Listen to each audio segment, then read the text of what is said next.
Proliferaciones reactivas, sobre todo en los procesos eh, linfáticos, en los órganos linfoides, ¿sí? Es muy importante determinar el origen. ¿Sí? No es lo mismo un ganglio linfático reactivo que un ganglio linfático no plásico. Tanto en sus manifestaciones clínicas como cuando cortamos un ganglio, los ganglios linfáticos suelen ser, cuando son reactivos, dolorosos, móviles, y en las manifestaciones hematológicas neoplásicas, los ganglios generalmente están adheridos a planos profundos, ¿sí? No son dolorosos y tienen una expansión. Depende de la patología, depende del tipo de síndrome linfoproliferativo, y ahí agregamos una palabra nueva que tiene que ver con el tipo de linfoma o leucemias que afectan a los ganglios, ¿sí?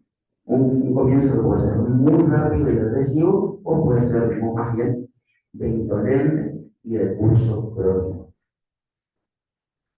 Bueno, ahí no sé si querés explicar la parte. Me acabo de introducirlo un poco más en lo que les gusta a ustedes, en la histología.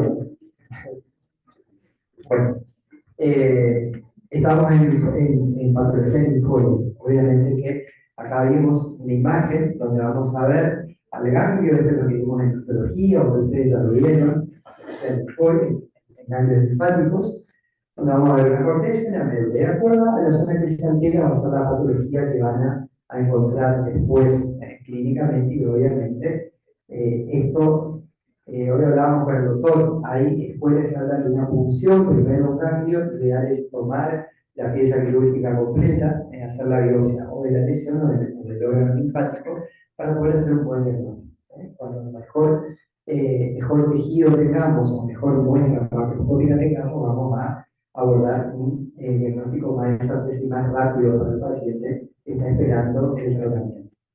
Bueno, si ya no está tan clara, esta es una linfadenitis aguda, donde vamos a poder ver la proliferación linfocitaria, que son estas células de color basófilas bien marcadas con núcleos grandes, y generalmente cuando nosotros vemos en el microscopio este campo, estamos hablando de un campo sucio, no porque esté sucio, sino justamente por la gran proliferación linfocitaria. Esto está hablando de la intensa actividad celular que está teniendo esta patología. ¿Se comprende?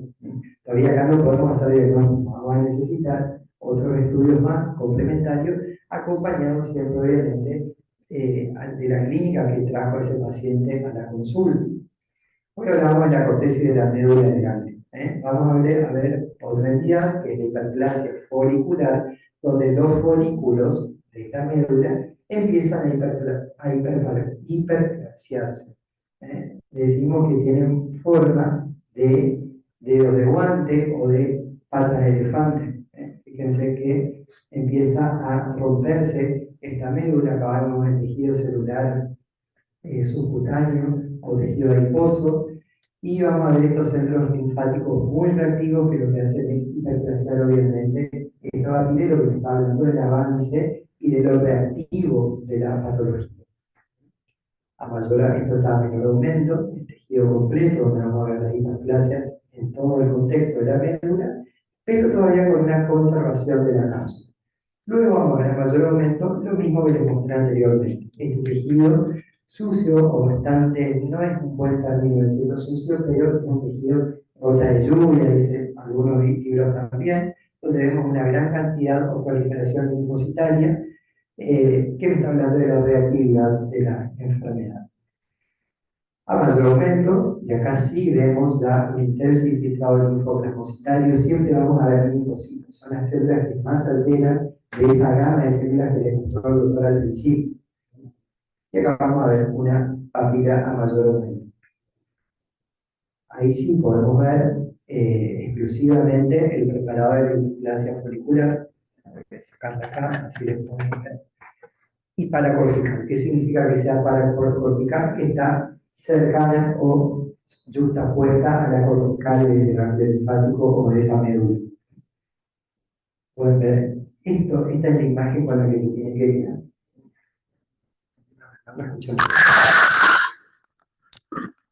Bueno, después vamos a tener la segunda línea de la histiocytosis sin usar, si bien esto es un poco más específico, ya es campo un poco más del especialista, empieza a pasar lo mismo, pero ya es un poco menos diferenciado o hay menos organización del tejido. Bueno, para pasar a las proliferaciones neoplásicas de los leucocitos, donde ya vamos a hablar exclusivamente de las leucemias, que vamos a hablar al final, y de los linfomas, y donde vamos a entenderlos principalmente dos tipos de linfoma: el linfoma de Hodgkin y el linfoma de no-Hodgkin, del cual yo siempre les hago hincapié en la cátedra, hace hincapié ya cuando vimos patología regional, no porque sea una patología regional, sino porque es una enfermedad marcadora de qué enfermedad. ¿Se acuerdan? Cuando vimos manifestaciones bucales de qué enfermedad. Teníamos manifestaciones infecciosas y neoplásicas. Dentro de las neoplásicas veíamos más comúnmente el sarcoma de Kaposi y el linfoma de no-Hodgkin. Una inmunodeficiencia, ¿cuál era? El SIDA. HIV, estadio SIDA, es una enfermedad marcadora del SIDA. Y tiene muchas caracterizaciones hematológicas, que realmente el debut hace la tarea bucal. Entonces, por eso la importancia de conocer y de cuando venga el paciente con la biopsia del ganglio linfático del linfoma no Hodgkin para la necesidad del tratamiento, obviamente no podemos no podemos desconocer la serología de ese paciente. ¿Por qué? Porque son enfermedades marcadoras de SIDA. Y más allá de que acá no vamos a entrar en infectología, este paciente va a recibir la terapia por linfoma, pero concomitante va a tener que recibir la terapia retroviral, que es lo que va a ayudar a la evolución favorable del curso de la enfermedad. Bueno, acá Juan nos va a hacer la diferencia entre uno y otro. Esto sí es importante que tengan en cuenta, más allá de que es una pregunta de parcial, es lo que va a hacer a usted diferenciar entre uno y otro. Acá. Y todavía. Acá cerca. Bueno, todo tejido que tenga una inflamación crónica y una estimulación constante, tanto sobre el linfocito B, sobre el linfocito B, que puede generar un linfoma. O sea, todas las enfermedades que generan un efecto inflamatorio crónico pueden desarrollar algún tipo de linfoma, que es una neoplasia o un cáncer hematológico. Así que, si bien estas dos subdivisiones en dos grandes subgrupos, los linfomas de Hodgkin representan a un tipo de linfoma que es de origen B, con un mecanismo celular y molecular distinto de los linfomas no Hodgkin. Porque vamos a ver que los linfomas no Hodgkin van a dividirse en tres grandes subgrupos. ¿Sí? Que van a ser los linfomas de tipo B, los linfomas de tipo T y los linfomas de tipo B general. ¿Sí? Que son las tres series celulares que hay dentro de los linfomas no Hodgkin. ¿Se entiende? Generalmente las manifestaciones de los síntomas linfoproliferativos que se acuerdan que les dije hoy, ¿sí? Tienen un conjunto de signos y síntomas muy característicos, que son, por la estimulación crónica del linfocito van a tener mucho efecto inflamatorio, eso le había dicho, y esto te va a llevar a tener síntomas P, que son fiebre, generalmente, fiebre, un síntoma y pérdida de peso mayor al 10% del peso corporal de una persona en 6 meses. Eso es muy importante porque todos los síntomas linfoproliferativos, no importa que sea Hodgkin o no Hodgkin, ¿sí? Los pueden tener. Obviamente que la aparición de ganglios también. ¿Sí? La aparición de ganglios en los linfomas de Hodgkin generalmente suelen ser cervicales, supraclaviculares, muy rara vez, ¿sí? Tienen alguna manifestación mediotinal. ¿Sí? Los linfomas de tipo B tienen también manifestaciones un poco más agresivas con ganglios, ¿sí? En toda la economía, y generalmente se pueden manifestar también con organomegalias, tanto esplenomegalia como hepatomegalia. Esplenomegalia viene del vaso, ¿se entiende? Y los linfomas T o NK tienen una zona muy particular de aparición con manifestación generalmente en la zona media facial, y que puede comprometer la nariz, que puede comprometer la mucosa de la cavidad bucal, y manifestaciones, sobre todo de los T, de los linfomas de tipo T, manifestaciones en piel. ¿sí? Eso ya pasa a ser parte de manifestaciones extranodales de los linfomas. Siempre hay que tener en cuenta que los linfomas que tienen alguna inmunodeficiencia asociada, pueden tener mayor manifestación de compromiso extranodal. ¿Qué significa compromiso extranodal? Sí, que se va fuera del órgano linfoide, como lo dije ahí en la linfoma T, puede haber compromiso de piel, pero en realidad todos los tipos de linfoma pueden dar manifestaciones cerebrales, ¿sí? Manifestaciones en la mucosa de la boca, manifestaciones en todo tipo de manifestaciones en cualquiera de los órganos del cuerpo, ¿sí? Y obviamente que esto responden a ciertos patrones, ¿sí? De aparición. Los linfomas de Hodgkin suelen aparecer en la adolescencia tardía, en los 20 y los 30 años, ¿sí? Y tiene otro pico entre los 50 y los 60 años. Y dependiendo del tipo de linfoma no Hodgkin, ¿sí? Van a ser más frecuentes cuando uno es más mayor, cuando tiene mayor de 65 años, entre 65 y 75 años, pero obviamente en personas o pacientes que tengan algún tipo de inmunodeficiencia va a ser más frecuente a edades más tempranas. Sobre todo si estos pacientes no están tratados. Obviamente la patología con la que más relacionamos esta inmunodeficiencia y la aparición de neoplasia, como dijo Andrés, es el accidente, ¿sí? A veces en el periodo de SIDA, a veces en el periodo de recuperación, dependiendo del tipo de linfoma.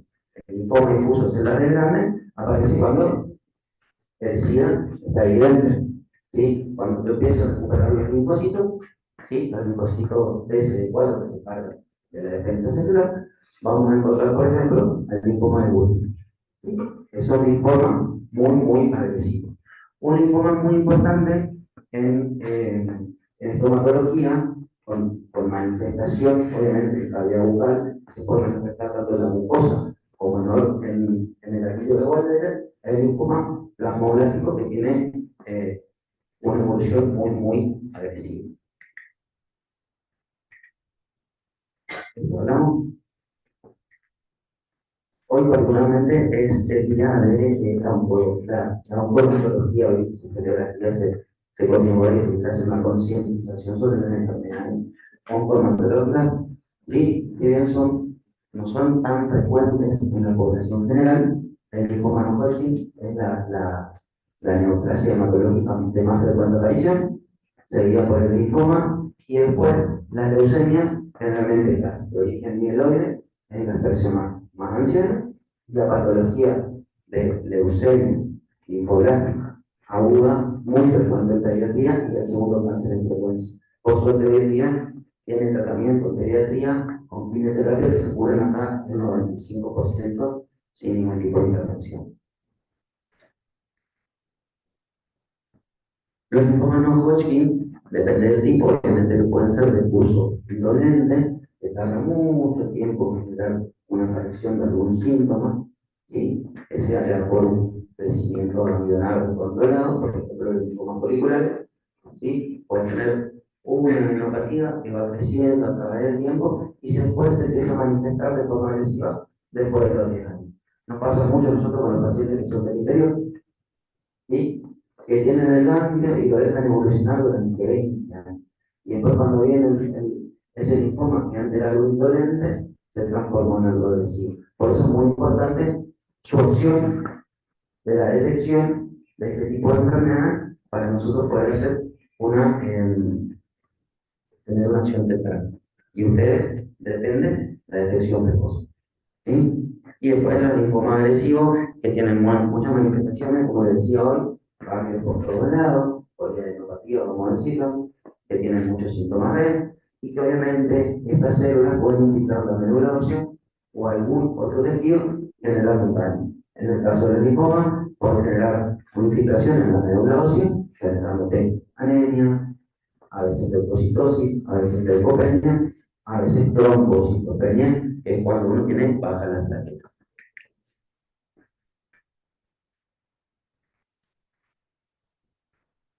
típica manifestación, una adenomegalia bastante grande, lo más probable es que tenga más de 7 centímetros de diámetro, y eso significa que es una masa boom, y que tiene gran carga tumoral.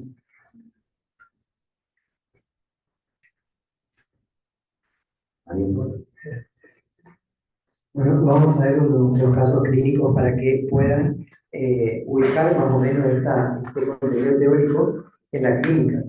Esto es importante, lo que le mostró el doctor, porque esto a veces es motivo de consulta del oncólogo.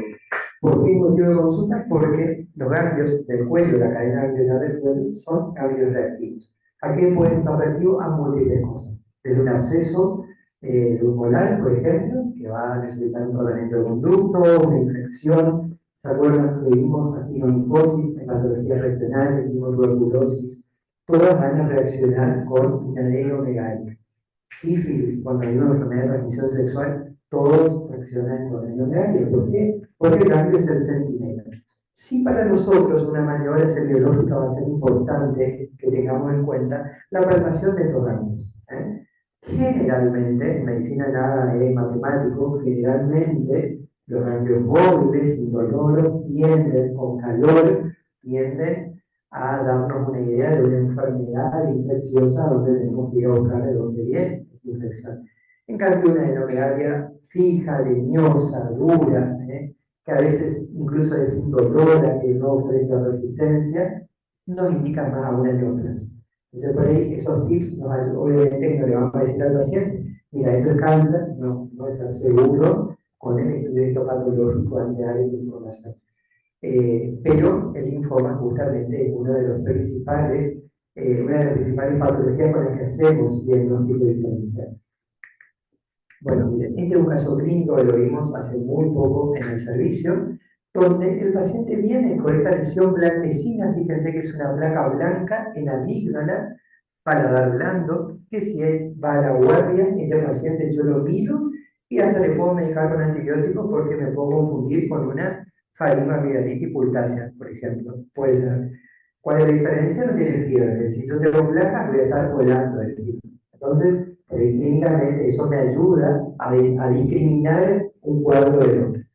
Bueno, ¿qué pasa? Este paciente tomó antibiótico una cantidad de veces. ¿Por qué? Porque concurría muchas veces y la verdad no se le iba. ¿Tenía dolor? Sí tenía dolor. Hasta que, ¿qué les digo yo siempre? ¿Qué le decimos a la cátedra?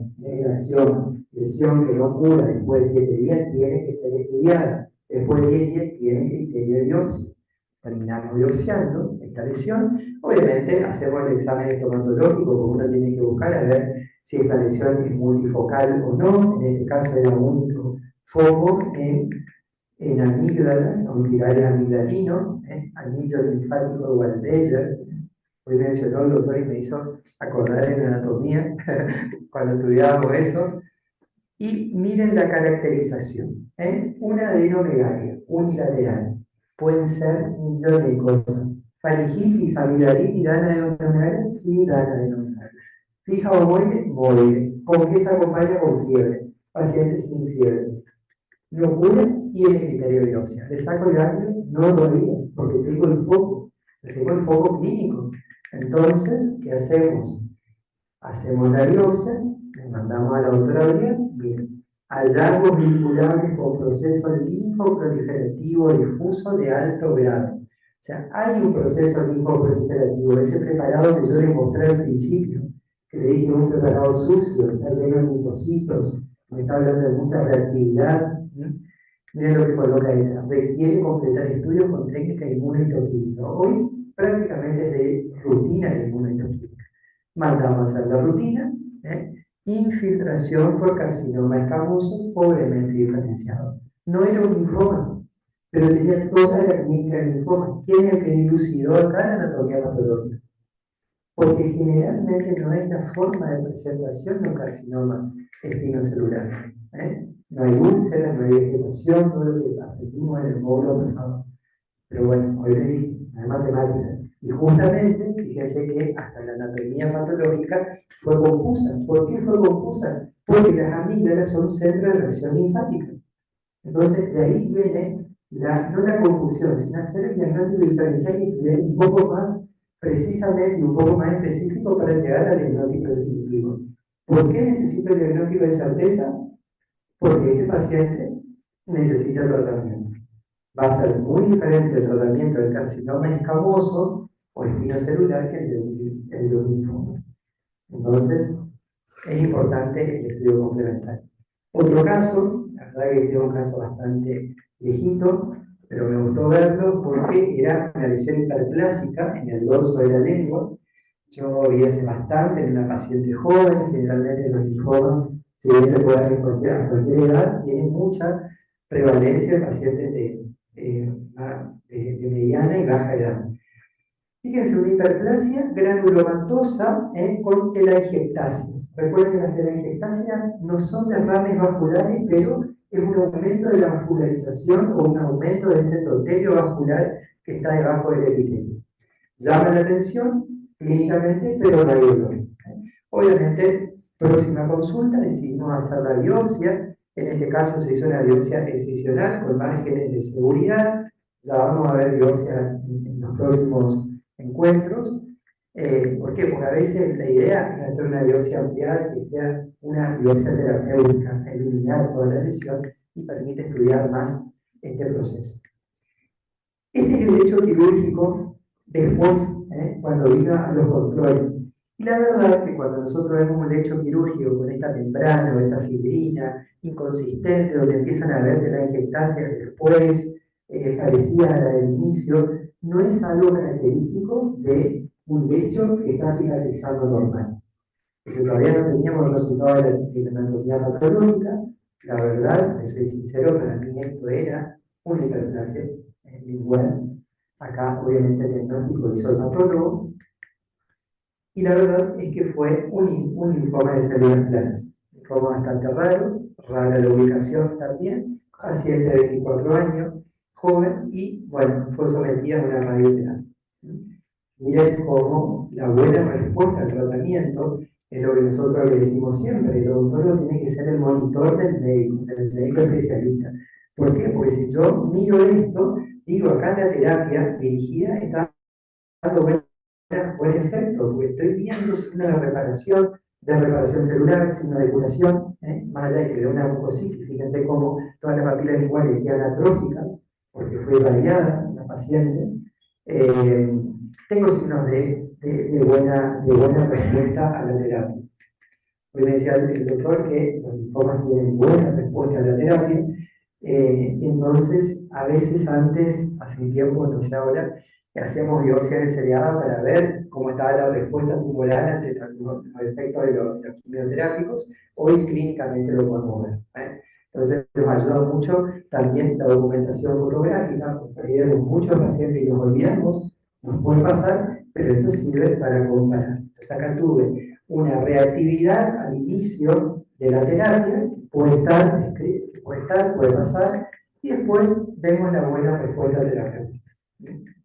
Vamos a mostrar otro caso. Este es un caso bastante viejo y es muy parecido al anterior, pero ya acuérdense que la lengua también es un centro de reacción linfática, principalmente el centro lingual.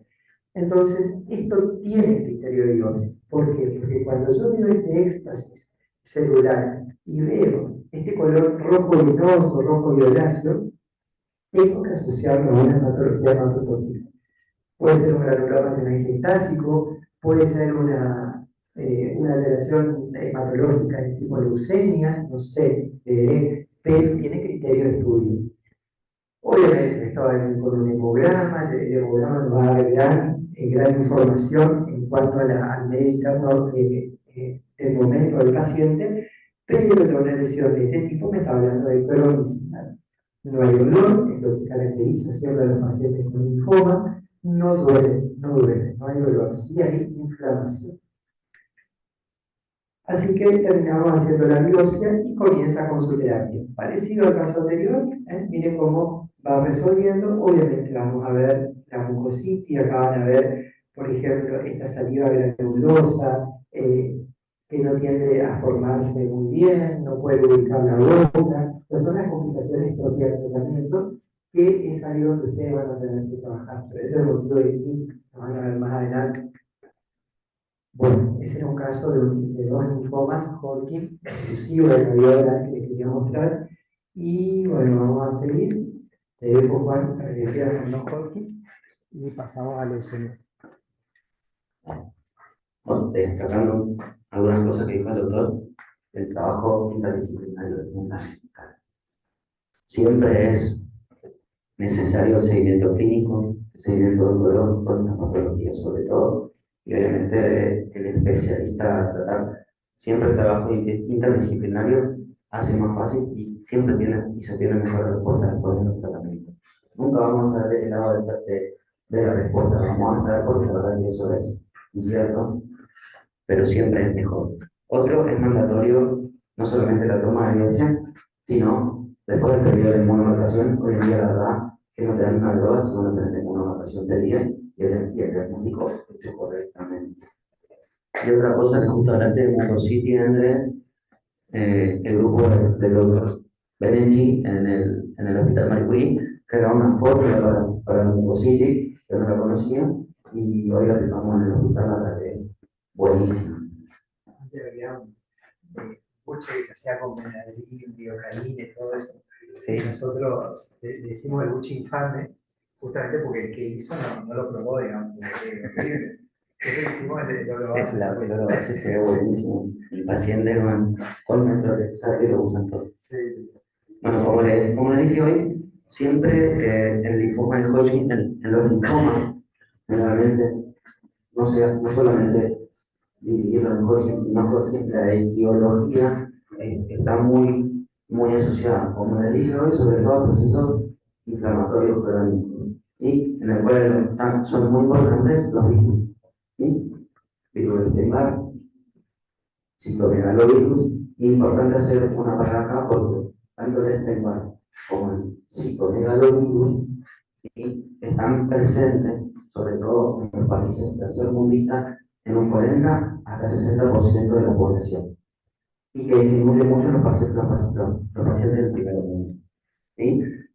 Obviamente, en enfermedades como el sarcoma, el virus del tipo 8 y el HIV, que va a ser de una deficiencia, y la aparición de patologías, sobre todo linfoides. ¿Sí?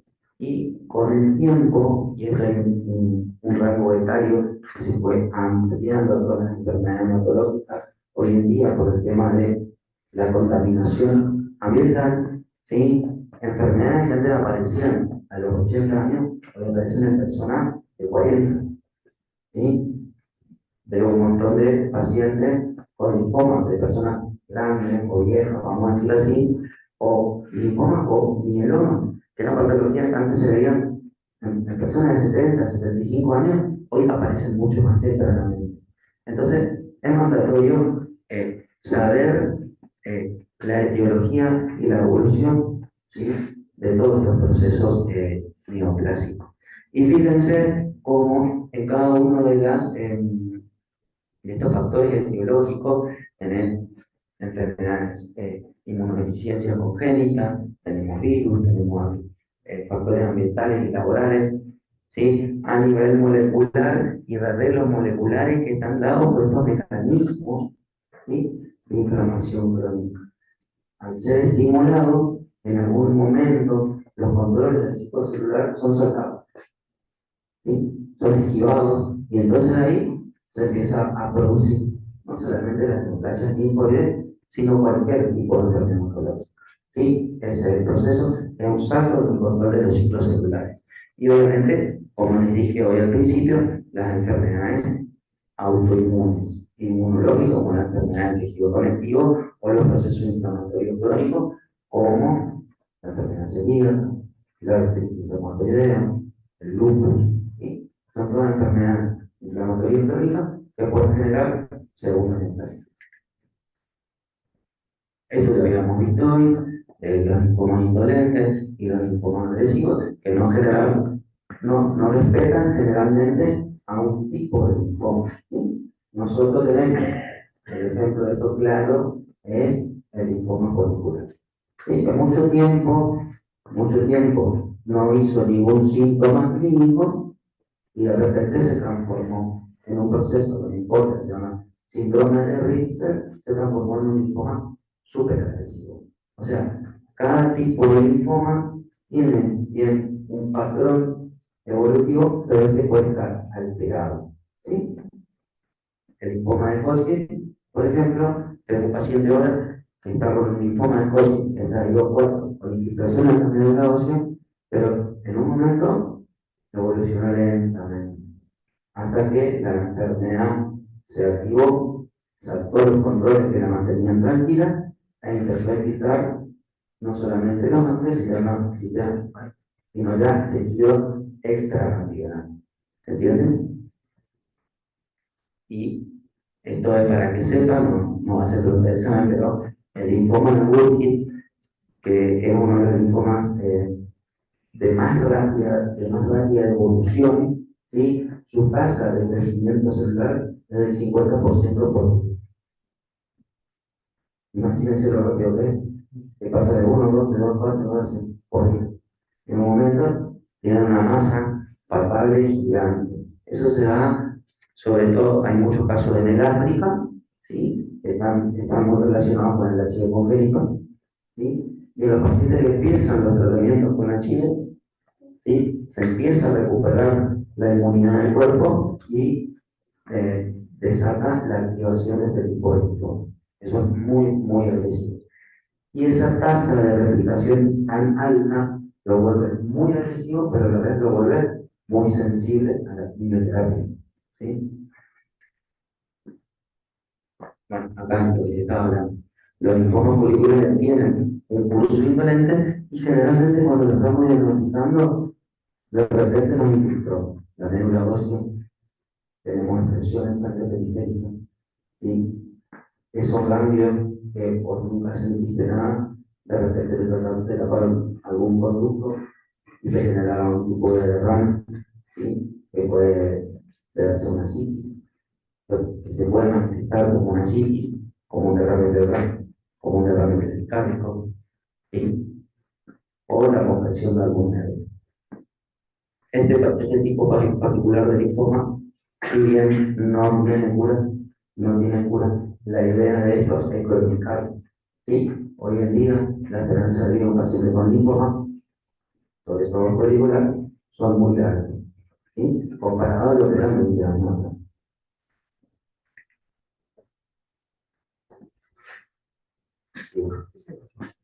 Eso, porque esa es la típica manifestación del linfoma Hodgkin, ¿sí? Que les dije hoy, que lleva una lesión adenopática en región cervical, supraclavicular, un poquito más rara en medio, ¿entienden? Que le íbamos a hacer el diagnóstico diferencial con algún tipo de linfoma difuso de origen B, enfermedad de Hodgkin, linfoma primario mediastino, que es muy frecuente en mujeres jóvenes, a partir de los 30 años, que es un linfoma que se llama melasoma gris, que tiene características del linfoma de Hodgkin y características del linfoma no Hodgkin, y obviamente, como más también tiene el compromiso del timoma y la enfermedad de Hodgkin. ¿Sí? Son enfermedades que están descritas hace un montón de tiempo, y están caracterizadas por la infiltración, ¿sí? De estas células dentro del ganglio, esas células muy características, que parecen los ojos de un búho, que se llaman células de Red-Stepper, ¿sí? Pero con un background inflamatorio muy grande, ¿sí? Por eso también los linfomas de Hodgkin en estadios avanzados, ¿sí? O en manifestaciones agresivas van a generar muchos síntomas por el tema de la inflamación que se produce. ¿Sí? Hay poquitas células neoplásicas, pero un gran background inflamatorio, neutrófilos, idiocitos, basófilos, eosinófilos, que es algo que te van a generar las manifestaciones clínicas.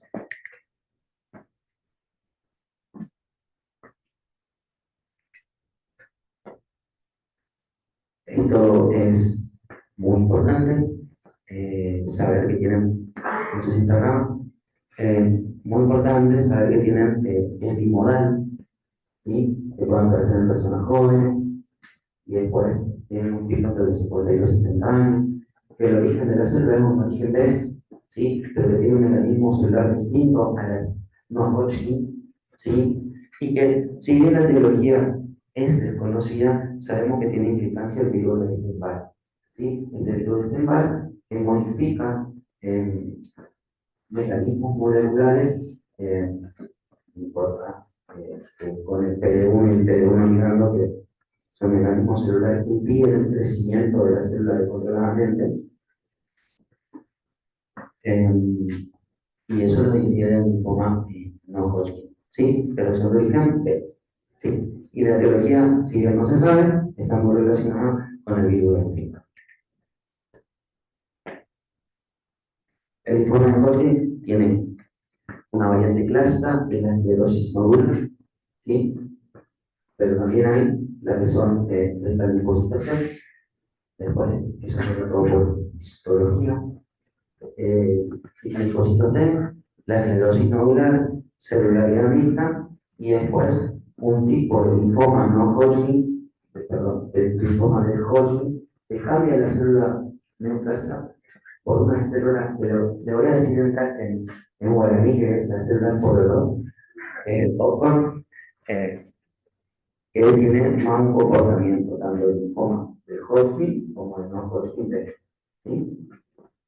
Y el tratamiento se hace, en uno tiene, le digo las siglas nada más, no para que lo sepan, en uno es ABBD, eso para el Hodgkin.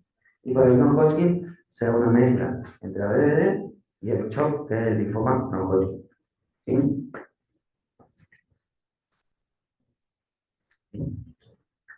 Ahí tenemos una célula, la célula de Rentgen, que tiene un núcleo bilobulado, y lo más importante es la identificación a través de la histología, como le dije, reconocerla al microscopio de la célula de Rentgen y reconocer el patrón inflamatorio que rodea a esta célula, ¿sí? Y en la inmunomarcación va a tener una marcación muy característica, que es C15, C30. ¿Sí? Y como tiene origen B, va a marcar el CD20. ¿Sí? Hoy en día la terapia clásica se ha cambiado en primera línea, ¿sí? Y tenemos un anticuerpo conjugado que hoy se mete en la primera línea, que es anti-CD30. Todas las células del cuerpo, ¿sí? Tienen un antígeno en la superficie de su membrana muy característico que las representa, ¿sí?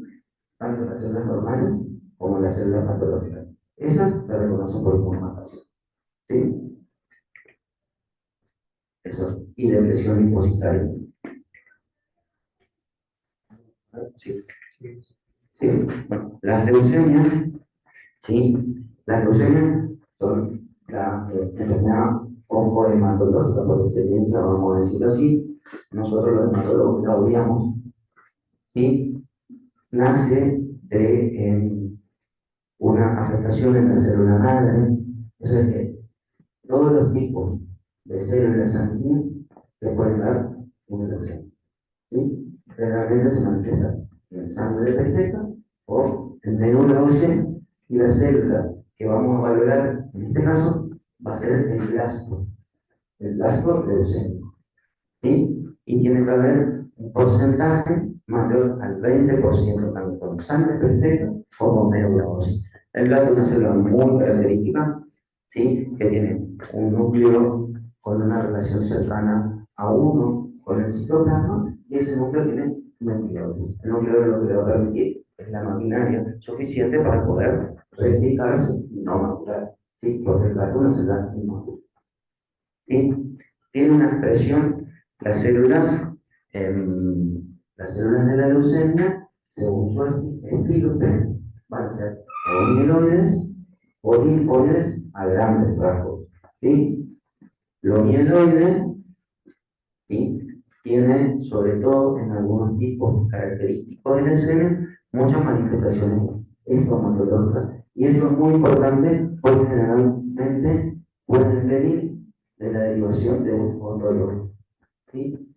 Me mandó el odontólogo porque tengo grande las encías, se me hincharon mucho y me sangran, ¿sí? De repente le hacemos un laboratorio y tiene 25.000 blancos, 50.000, hasta 500.000 blancos, ¿sí? Para un normal, entre 4.000 y 10.000 glóbulos blancos. O sea, un montón. Hay algunos fenotipos leucémicos que tienen mayor presentación, sobre todo las hipertrofias gingivales y las manifestaciones de sangrado en la cavidad bucal. ¿Sí? Lo que es mieloide. Lo que es linfoide va a tener un comportamiento más como un linfoma. ¿Sí? Si bien la expresión en médula o en sangre perfecta es muy distinta, eh, las, las manifestaciones clínicas van a generar muchos síntomas de muchas citopenias, como anemias y trombocitopenias, con un número elevado de glóbulos blancos, con un alto porcentaje, mayor al 20% de blastos linfoides. El blasto mieloide y el blasto linfoide, para identificarlo, se usa un método de laboratorio que se llama citometría de flujo, y que reconoce estos antígenos de superficie de la membrana de los glóbulos blancos. Hoy en día se hace esto. Hace 30 años mi papá empezó a hacer hematólogo, 40, ¿sí? Miraban el microscopio y decían, esto es una leucemia mieloide y esto es una leucemia linfoide, y que sea lo que Dios quiera. Y se juntaba un ateneo y discutían si esta célula era así o asado. Entonces por ahí detectaban una mieloide y te dan el tratamiento para una linfoide, o viceversa, porque no existían estas técnicas tan específicas como hoy. ¿Sí? Lo que tiene particularmente las leucemias linfoides, ¿sí? Tienen dos reservorios, ¿sí? Se encuentran a nivel del sistema nervioso central, ¿sí? Tienen su capacidad de infiltración y se dice que es un sitio santuario, ¿sí? Entonces, por ahí podemos eliminar las células de la periferia o de la médula ósea, pero podemos tener una recaída en el sistema nervioso. Y en los hombres son los dos. O sea que siempre necesitan ser valorados las leucemias linfoides, el sistema nervioso y los testículos, ¿sí? Y depende de su curso, las leucemias linfoides tienen un compromiso agudo, que son las leucemias más conocidas, que todos les tenemos miedo, las que suelen aparecer en la película, y después tenemos las leucemias que son crónicas, ¿sí? Que tienen otro tipo de manifestación y tienen otro tipo de marcadores. Esto no. Da una aclaración nomás ahí, Andrés. La leucemia mieloide crónica, ¿sí?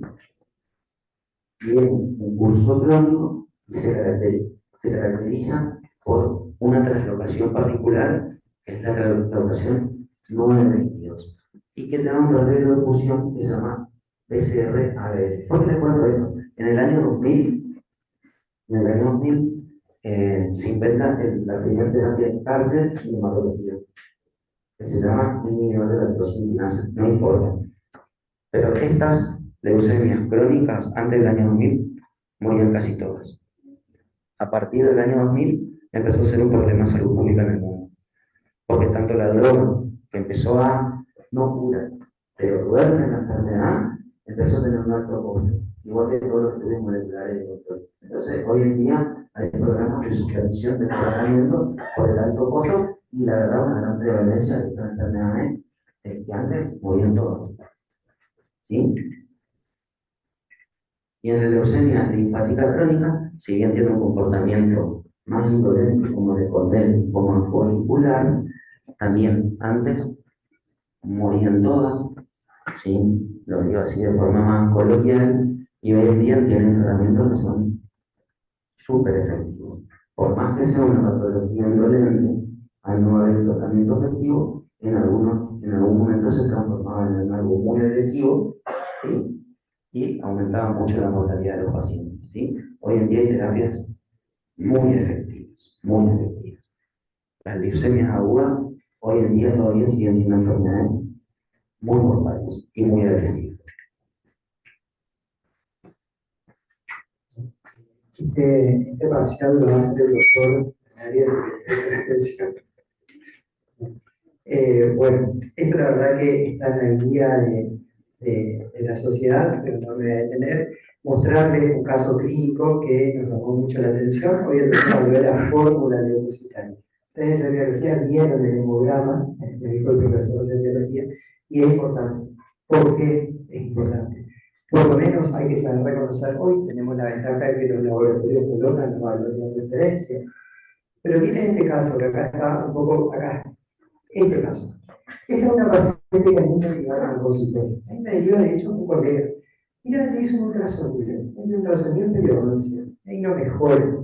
¿Qué les digo yo siempre? Hay que ver al paciente cuando entra. El color de la piel. Miren la palidez. Estaba cansada, tuvo que subir un piso por escalera, o sea, estaba disnéica. Está faltando que llegue oxígeno a los tejidos. Abro la boca y encuentro con esta claramente. Hay una hemorragia estructural, pero no es una asociada placa. Eso, ¿se acuerdan lo que estudiaron? Yo, el doctor Vallejo, está junto acá. Asociada a placa, no asociada a placa, que me discutían a mí me parece.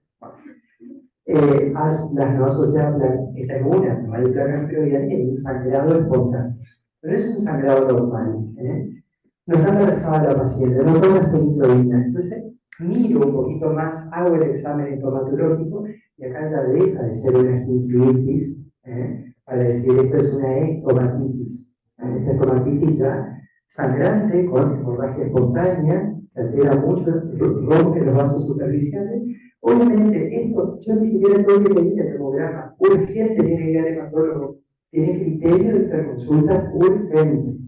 En este caso, por ahí, tenemos el laboratorio al lado, hicimos un análisis y le puse justamente se me corrió acá el nombre, perdón, pero miren esto, hemograma, a ver si veo los glóbulos blancos, acá, recuento de glóbulos blancos, 70.400 blancos, miren lo que pone el laboratorio, recuento o resultado confirmado, creo que se coloca acá sombras de Gruppich también, en los linfocitos es como un indicador.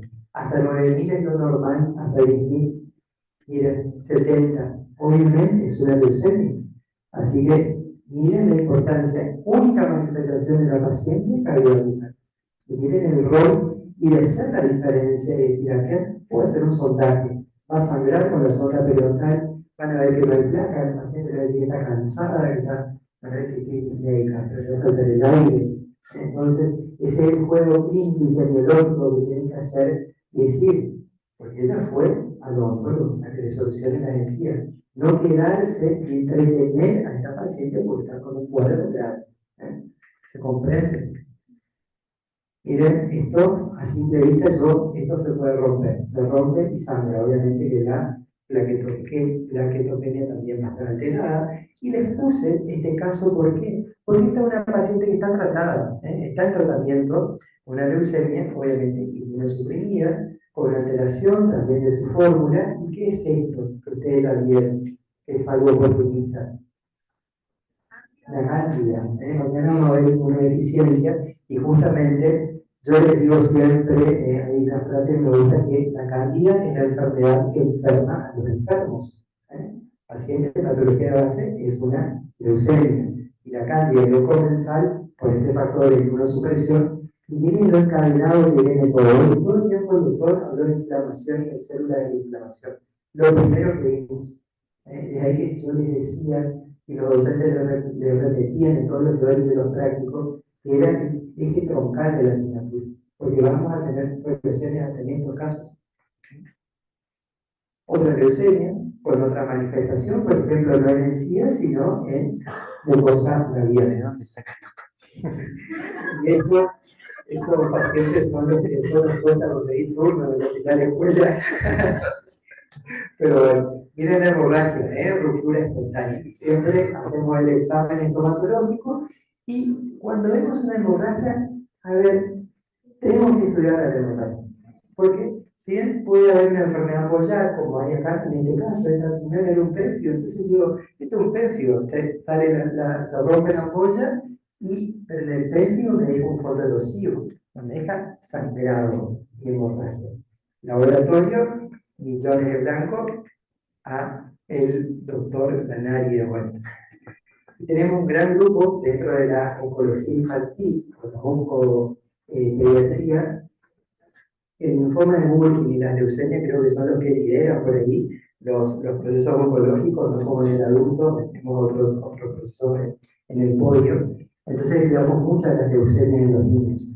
¿Y por qué estudiamos? De hecho, van a ver en odontopediatría. Por estos casos.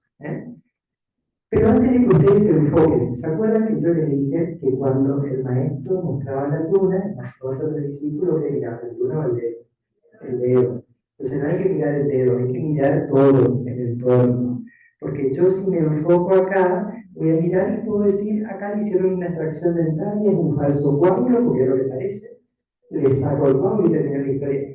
Miren el color de las facies. Se volvió amarillento, no es un color normal. Y miren acá, el mismo foco acá está haciendo en fosas nasales. Entonces no es un signo a no tener en cuenta, es un signo de alarma justamente. Puede ir acompañado obviamente de todo lo que nos cuenta la mamá, falta de apetito, fiebre, sudoración, que no quiere ir al colegio. Entonces, bueno, en este caso es un paciente nuestro, decidimos tomarle la foto, esperamos el resultado del hemograma. Y miren, no nos animamos a tocar. ¿Por qué? Porque yo toco esto y vamos a tener otra complicación más. Porque acá el problema no es odontológico, el problema acá es la patología de orden general. En el otro caso, muy parecido, otra vez, miren el color, que es lo que trae el doctor Vallejos, asociada a placa y no placa, a no placa. Acá hay otro ejemplo, gingivitis no asociada a placa microbiana, o a biofilm. Buen estado de higiene, en la misma ubicación que el caso anterior. Miren a la próxima consulta, cuando la mamá viene a, de hecho, este paciente se le internó en el hospital pediátrico, lo fuimos a ver, segunda consulta, ya empezó a hacer la extravasación sanguínea en otras zonas. Es una leucemia, no quise colocar el caso completo, porque la verdad que es muy largo, pero Brian está dibujando ahí sobre la pantalla. Si vamos a notar quién es Brian. Bueno, y rápido para terminar, porque ya estamos en hora, voy a dejar al doctor con este otro caso que para mí es muy importante que lo vean porque va a tener una correlación clínica en los años posteriores, más que nada por las complicaciones que pueden tener, ya que el 90% de ustedes van a ser implantólogos, rehabilitadores, grandes cirujanos, presten atención al mieloma. Las imágenes que se ven en la odontología es real. Bueno, me voy a cerrar porque me voy a llevar el control. Bueno, el mieloma múltiple está dentro del espectro de las gamapatías monoclonales. ¿Sí? Es un cáncer de la sangre que se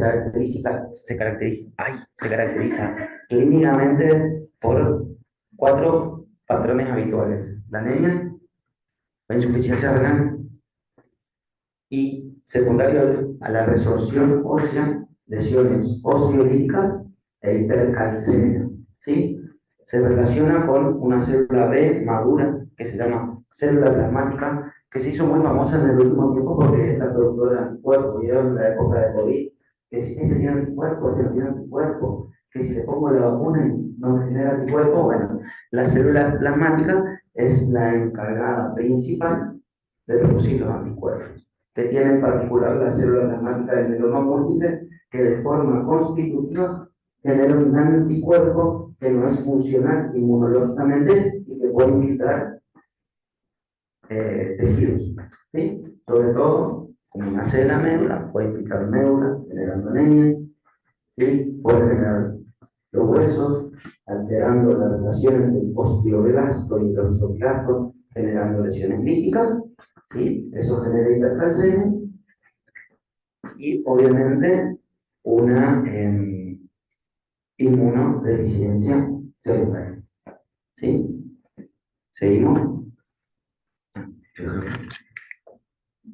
¿Sí? Muy característico de esto es, debido al aumento de la actividad protética, la resorción ósea aumentada, y entonces esto genera lesiones osteolíticas muy importantes en la odontología. ¿Por qué? Porque puede generar compromiso a nivel mandibular, ¿sí? Y no solamente por eso, sino que en el tratamiento, cuando no hay lesiones osteolíticas, pero podemos tener lesiones en los dientes, nosotros usamos mucho en el mieloma múltiple para mejorar la calidad del hueso, drogas que se llaman bifosfonatos, que inhiben esa resorción ósea para que no haya pérdida en la calidad del hueso. Si nosotros, en el uso de los bifosfonatos, no quitamos las piezas dentales en mal estado y no mejoramos la calidad, ¿sí?, de esa dentadura, podemos generar lo que se llama la osteonecrosis mandibular. Yo trabajo un montón con pacientes con mieloma, es lo que más odio, me diría mi padrino hematológico, eso es lo que vos más odias. Y trabajo constante con los odontólogos, ¿sí?, para no tener estos fenómenos secundarios, ¿sí? Y ahí vemos cómo en la tomografía, ahí vemos cómo la tomografía, vemos la línea de la cortical ósea, ¿sí?, y vemos cómo empieza a perder esa continuidad, ¿sí? Esto es secundario al uso de bifosfonato. No solo vemos la lisis, ¿sí?, de toda la cortical del hueso, ¿sí?, asociado también obviamente a pérdida dentaria, sino también todo el fenómeno de necrosis mandibular. ¿Se ve o no? Ahí habla. Y acá se ve la lesión al principio, que vemos este centro necrótico, madre de compromiso óseo, ¿sí?, en el tratamiento con bifosfonatos en el paciente con mieloma, ¿sí? Acá vemos también necrosis y osteolisis, ¿sí? Por suerte nunca. ¿Esa necrosis podría avanzar y fracturar la mandíbula? ¿O se podría... Obviamente, el infarto que se puede producir, ¿sí?, si no actuamos a tiempo, eliminando esa zona de infarto, eliminando esa pieza dentaria en mal estado, pueden avanzar, ¿sí?, y hacer perder la mandíbula, ¿no? ¿Sí? Pero esto no es más que otro ejemplo, cómo se ven las lesiones por tomografía. Fíjense cómo se pierde la continuidad de la línea ósea, ¿sí? Y acá más cómo se ve la parte de la necrosis. La necrosis es muerte de tejido, ¿sí?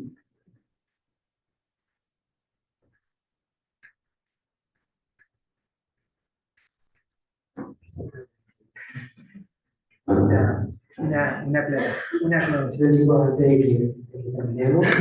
¿Por qué es importante esto? Si bien esto es un tema clínico, tal vez lo van a abordar en el video, lo tienen que tener en cuenta. ¿Qué pasa si este paciente tuvo mieloma múltiple, fue dado de alta, o si usó drogas vasoactivas en alguna etapa de su vida? Esta droga tiene una vida media en el organismo muy larga. ¿Qué pasa si ustedes le hacen un implante acá? ¿Qué va a pasar con ese implante? No sería nada que caiga el implante, sino que va a generar una resorción ósea, una zona de secuestro, que no va a curar nunca más. Les puedo asegurar que este es uno de los peores pacientes que podemos tener en el consultorio, porque no vamos a poder darle solución. Acá está la histología del hueso. Fíjense cómo se pierde toda la esponjosa del hueso y se transforma solamente en una cortical, en una zona de secuestro, constantemente contaminada y infectada. Generalmente actinomyces, que van a ser los que van a colonizar acá, y a veces, ¿qué hace el cirujano? Muerto el perro, terminaba la rabia. Decimos a veces, sacamos toda esta parte y no es la solución, porque la droga está a nivel general, o sea, está metabolizada en el medio interno. Entonces va a seguir por zonas vecinas. Y son pacientes que terminan mutilados. Oiga, una compañera dijo, puede perder la mandíbula, o puede llegarse a la mutilación completa del maxilar. Entonces son pacientes muy complejos, de ahí la importancia de hacer una buena historia clínica, Estas drogas a veces se dan, no este tipo de drogas, pero también pasa con fijadores de calcio, que lo dan mucho los ginecólogos, que son drogas muy seguras, pero eso lo tienen que registrar en la historia clínica antes de someterse a una cirugía odontológica. ¿Cuál es la otra? Muy buena esta conducta, el consejo del doctor. Antes de todo tratamiento, la preparación de la boca, es ahí donde van a estar ustedes. ¿Por qué? Porque yo les tengo que sacar todos los restos radiculares, eliminar foco infeccioso, Nosotros todo. tenemos un montón de problemas diariamente Sí. por un... Claro, una odontología, por ejemplo, en la mitad del Se tratamiento. está haciendo un proceso así. Totalmente, a veces estamos en un ciclo de quimioterapia o de radioterapia, hay que cortar el ciclo por una otalgia o por un acceso dental.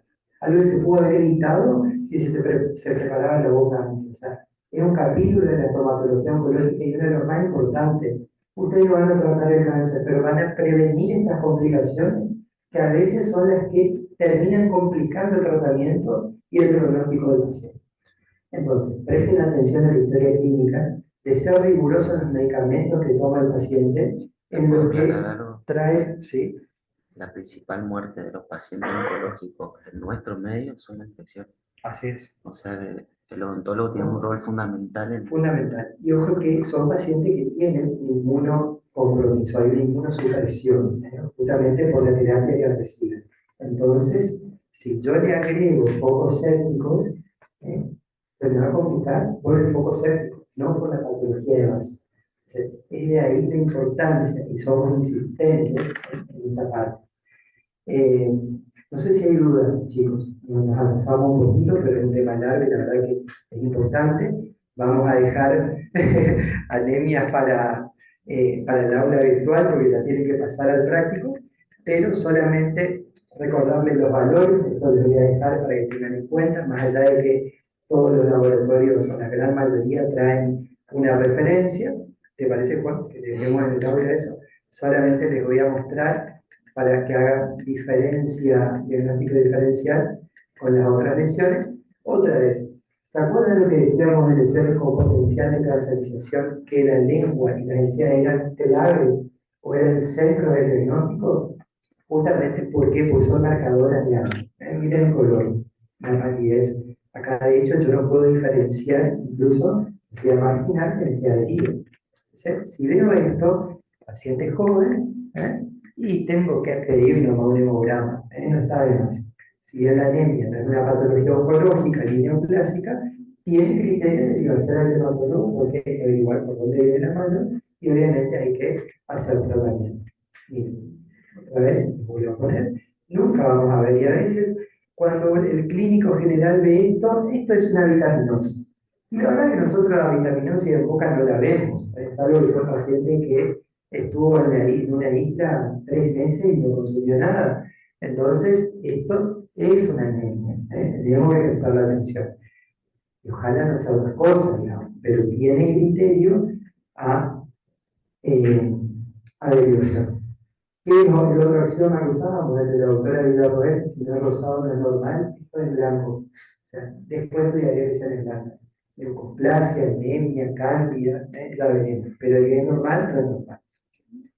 Y miren en este caso, paciente que viene a la consulta nuestra por un carcinoma espinocelular de paladar, pero en el examen estomatológico lo que vimos era esto. O sea, a su vez del carcinoma era una anemia. O sea, primero pasó por hematología para manejar sus valores hematocritos, subir sus glóbulos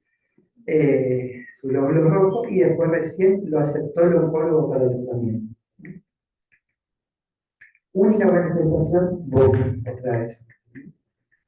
Lo caso, rapidito, lesiones blancas, y no me voy a entretener, pero porque esto te voy a dejar en el aula. Un segundo. No sé si quedó lo de los accounts, lo de trombocitopenia y eso.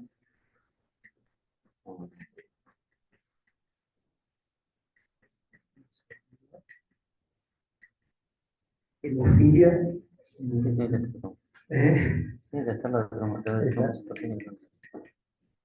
Púrpura trombocitopenia. ¿Por qué les quiero mostrar algo de clínica de esto? Porque les puede pasar, de hecho puse un caso de trinuda común, Juan, en el hospital, Este señor, miren, había tenido dengue, entonces saben que el dengue va a producir alteraciones hematológicas, las plaquetas más que nada, miren el color, rojo, sangrante, y cuando viene a la segunda consulta, viene con estas hemorragias. Nos llama mucho la atención, en la verdad que lo primero que pensamos era una leucemia, un trastorno de la coagulación o alguna cosa de esta.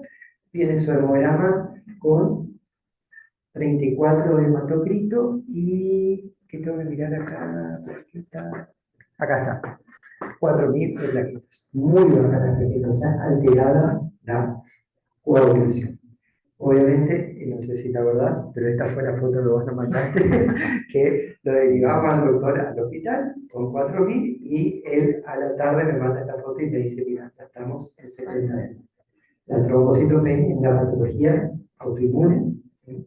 Que hay destrucción de plaquetas. Entonces, bueno, en este caso se le pudo dar una terapia corticoide y el paciente empieza a manejar esos valores. Y los otros signos clínicos que siempre pedimos que tengan en cuenta. Pregunten al paciente si está sufriendo de estas manifestaciones en algún otro lugar. Anestesia sangrante también, espontáneas. Y esto solamente a modo de información, la angina bullosa hemorrágica está en la bibliografía y son generalmente estas lesiones anginosas que se dan en el velo del paladar y pueden ser producto de un traumatismo. Los que son por antiagregantes plaquetarios, que también podemos ver, por dengue, y no me voy a entretener con tumores vasculares porque la verdad que esto ya lo vieron en tumores benignos, solamente para mostrar la maniobra de vitropresión, que ante una lesión vascular, uno presiona el vidrio y si desaparece es una lesión vascular. Y este es un hemangioma benigno en niños que obviamente tiene, lo va a manejar el neonatólogo con el cardiólogo porque generalmente está asociado a una cardiopatía. A modo de información. ¿Por qué a modo de información? Porque la manifestación del hemangioma fue en la cavidad oral. No es que te va a ir al consultorio de esto, pero bueno, perdón por el atraso. Agradecerle nuevamente.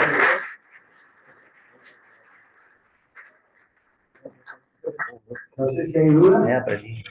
¿Ah, sí? Bueno, una siempre. ¿Hay dudas? O si no, pasamos al fresco, entonces yo le voy a dejar el audio. Vamos a hacer una foto con sí, porque viste que esto es.